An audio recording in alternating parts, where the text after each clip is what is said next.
the impact of growth on trade will be different in different countries. The impact of growth on trade in small countries will be different from that of large countries, as the growth could lead to change in relative price of the commodities in case of large countries, but it doesn't have any such impact on prices at global level in case of small countries case.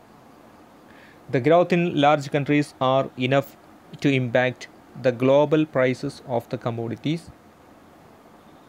It depends on the type and source of the growth of factors and growth of the economy. So here we discuss the growth of factors, the impact of growth of factors on production, consumption, trade and welfare. So how does the factor growth impact the production, consumption, trade and welfare? So here we consider the case of large countries where the growth could lead to change in relative commodities prices across the globe. So here we consider two possibilities of growth and trade. One is growth and nations terms of trade and welfare. So this is one possibility is growth may increase the welfare initially with the deteriorated terms of trade. Finally, the welfare could be declined as the terms of trade is worsened. Second possibility is the factor growth and economic growth could lead to increase in both welfare and improvement in terms of trade. So before going into these two possibilities, let's look the overall impact of growth on trade volume. So normally the growth is supposed to increase the trade volume, but it could be anti-trade as well. Sometimes it could be pro-trade. So when it is pro-trade, the growth could increase the trade volume. It will increase the import and export. So overall trade volume will be increased. But in some other cases, the growth could be neutral. Growth could have neutral impact on trade, where there is no decline, no improvement in trade volume. So it however depends on the type of growth and source of growth. So when the factor growth is in favor of the intensive, the abundant factor, the nation could increase the production capacity. Production of exportable commodities will increase. That could lead to increase in export. That is pro-trade. Similarly, when the consumption is also growing due to the impact of economic growth, consumption of exportable commodities, when the domestic consumption of exportable commodities is growing than the importable commodities, that is anti-trade. So at the same time, the consumption of importable commodities is still growing. It is growing more than proportionately to the growth of consumption of exportable commodity. Then this is pro-trade. So so the kind of growth that could lead to increase in trade volume, both export and import, or the net trade volume is positive, that kind of growth is called pro-trade.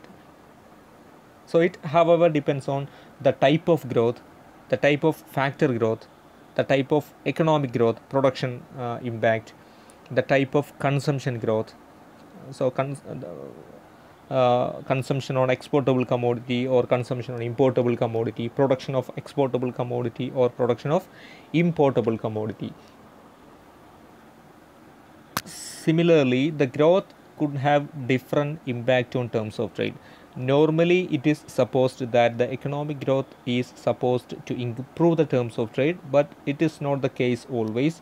There are possibilities pointed out by several economists that trade could lead to fall in terms of trade. This is a kind of the impoverished growth.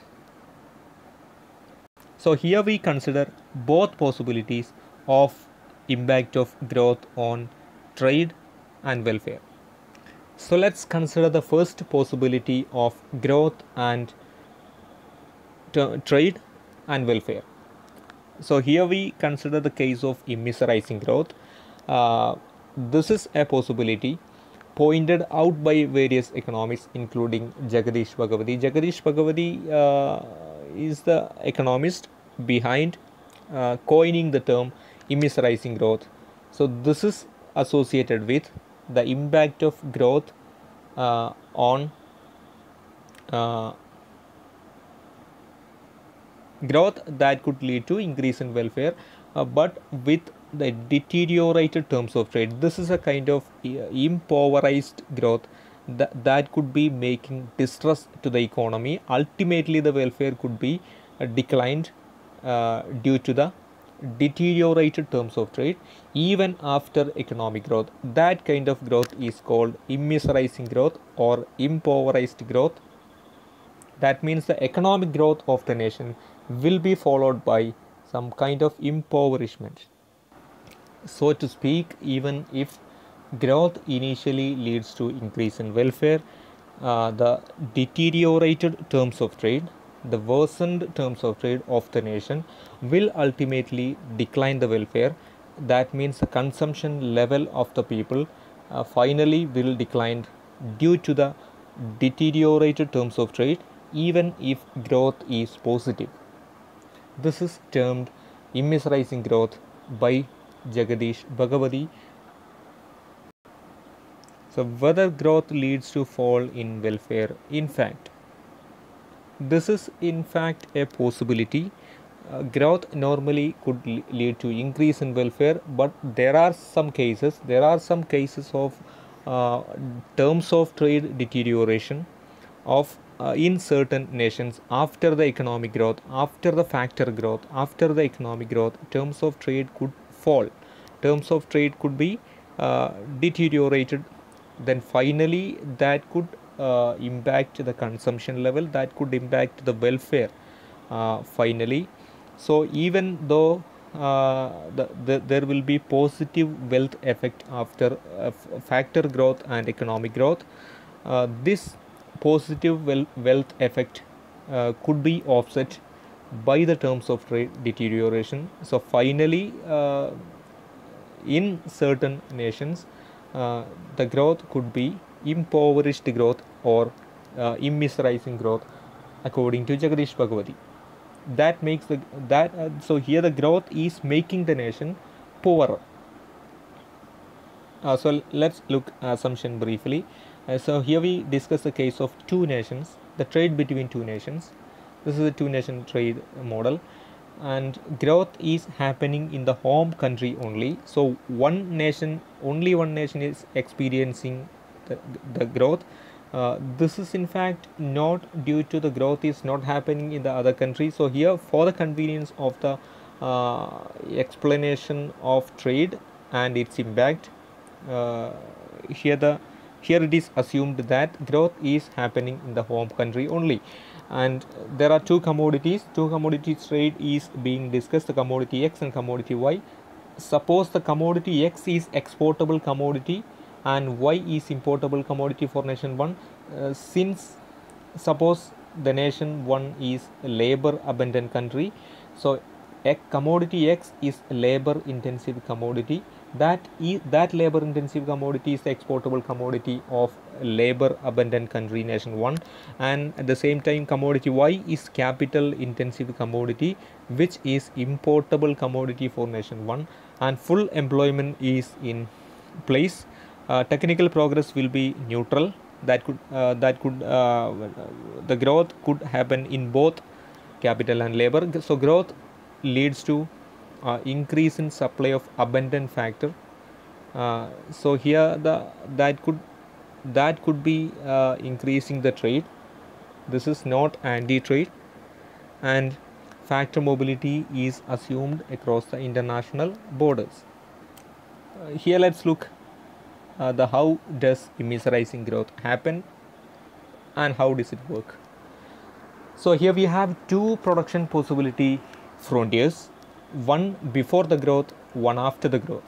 A1 is the initial production possibility frontier, which shows different combinations of two commodities for nation 1.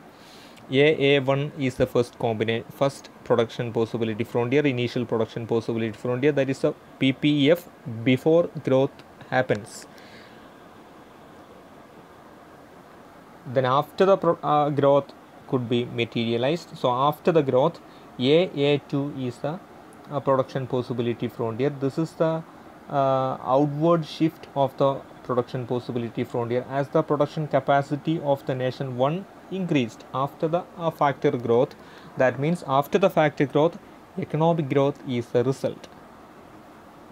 So let's go back to the production possibility frontier before economic growth, that is AA1. So along the AA1, B is the equilibrium point in which that much of commodities are produced, both commodities are produced. That means there is no complete specialization, both commodities are produced by both nations here. So commodity X and commodity Y are being produced by nation 1 at point B. So at this point, consumer's equilibrium is at point C1, where the indifference curve I2 is tangent to the consumption line going from the point of B on initial production possibility frontier AA1. So BP is the level of BP is the is ready to be exported commodity. That means the rest is consumed domestically. That means the commodity X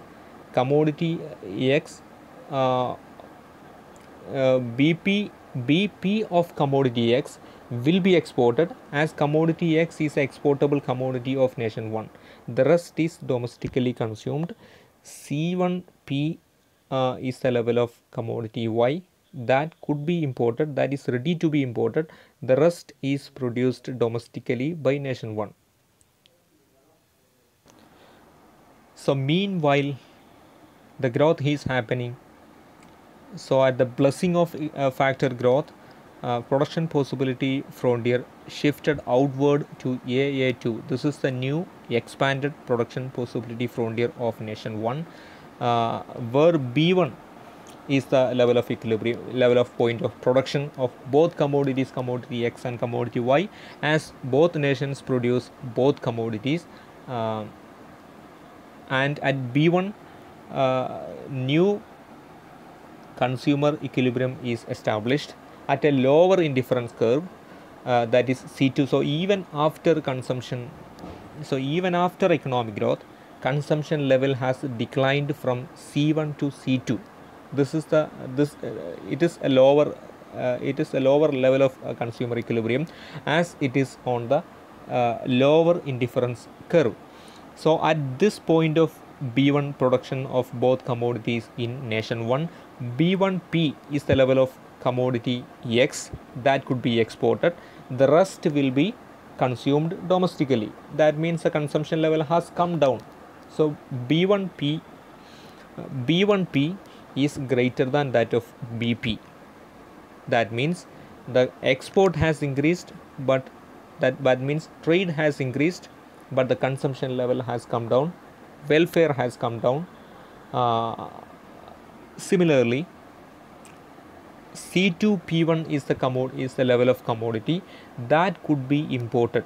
This is much lower than C1P. C1P is the level of import of commodity Y before economic growth. So after economic growth, after the immiserizing growth, impoverized growth, C1P has become C2P1. This is a much lower level of commodity Y that could be imported, as commodity Y is the importable commodity of nation 1. That means the consumption level has come down, welfare has come down after economic growth. This is the impoverized growth, or that is making distress to the economy even after economic growth. So this is possible, as after economic growth, relative price of the exportable commodity is reducing across the world. As this is a large country's case, the prices, the growth, the economic growth, factor growth and production capacity, economic growth in large country will impact the global prices. For example, consider the case of China. So something happened in China will impact the global prices, as China is a major production hub of many commodities that is being imported by many nations including India. So in case of a large country, the growth could impact the relative price of the commodity. So whenever the relative price of the exportable commodity reduces, that nation's terms of trade will reduce, as the export price, as the terms of trade is uh, export price index by import price index. So whenever the price of export price index of the commodity reduces, the terms of trade will come down. So, however, it is argued that immeasurizing growth is rare in the developed world, and this is highly likely in developing countries, as terms of trade deterioration is common um, for the developing countries in the long run. This is the second possibility of growth and trade. So here the growth could lead to increase in both welfare and terms of trade. This is due to the economic growth. Let's look. So this is possible when the factor growth and economic growth is in favor of scarce factor. Suppose in nation 1, capital is a scarce factor. Nation 1 is a labor abundant country. So growth happens in case of capital. Capital stock has increased. So here the production of the scarce factor, capital intensive commodity in nation 1 increased. That means technical progress is happening in commodity Y only, that is capital intensive commodity in nation 1. This will reduce the volume of trade, and this is anti-trade, but it could improve the nation's terms of trade. So how does it reduce the trade volume and improve the terms of trade of nation 1? So whenever the nation 1 is producing more of importable commodity of capital intensive commodity, then the global price of that commodity will come down, as the production happens extensively in nation 1, as it is a major large country. So the relative price of the commodity will be reduced. That means some portion of that commodity will still be imported. That means the import price index will come down compared to the export price index. This will bring the terms of trade down in nation 1. That could improve the consumption level as well. Welfare will be increased as the